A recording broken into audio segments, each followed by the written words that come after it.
రేపు ఉదయం మనకి ప్రతిష్టాత్మకంగా చేపట్టినటువంటి స్వామివారి పుష్కరిని గౌరవ పార్లమెంట్ సభ్యులు వేమిరెడ్డి ప్రభాకర్ రెడ్డి గారు మరియు కొవ్వూరు శాసనసభ్యులు శ్రీమతి వేమిరెడ్డి ప్రశాంత్ రెడ్డి గారు మరియు వారు శంకుస్థాపన చేశారు.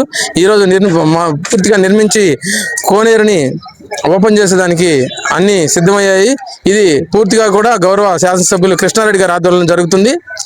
ఈ కార్యక్రమాన్ని కూడా రేపు విజయవంతం చేయవలసింది కోరుకుంటున్నాం. అట్లాగే రేపు సాయంత్రం గరుడ సేవ, తర్వాత కళ్యాణం, రథోత్సవం, చక్రస్థానంతో ముగుస్తుంది కాబట్టి ఈ బ్రహ్మోత్సవాలలో భక్తులు వేలాదిగా తరలివచ్చి బ్రహ్మోత్సవాలలో పాల్గొని స్వామివారి కృపకు పాత్రలు కాగలని కోరుకుంటూ సెలవు తీసుకుంటున్నాం.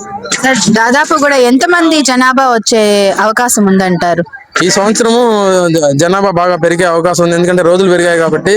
అట్లాగే ఇక్కడ చూసేదానికి వాతావరణం కూడా ఆహ్లాదకరంగా ఉంది కాబట్టి భక్తులు ఎక్కువ సంఖ్యలో వస్తారని, పోయిన సంవత్సరం మనకు 2 లక్షల మంది వస్తాయి, ఈ సంవత్సరం 3 లక్షల మంది వస్తారనే అంచనాతో, అంటే మన సంఖ్య చెప్పలేం కానీ భక్తులైతే ఎక్కువ మంది వస్తున్నారు కూడా. ఎందుకంటే ఫస్ట్ మొదట జరిగే రోజుల్లో జనాలు తక్కువ ఉండేవాళ్ళు, కానీ ఈ సంవత్సరం ఏంటంటే భక్తులు ఎక్కువ సంఖ్యలో వస్తున్నారు.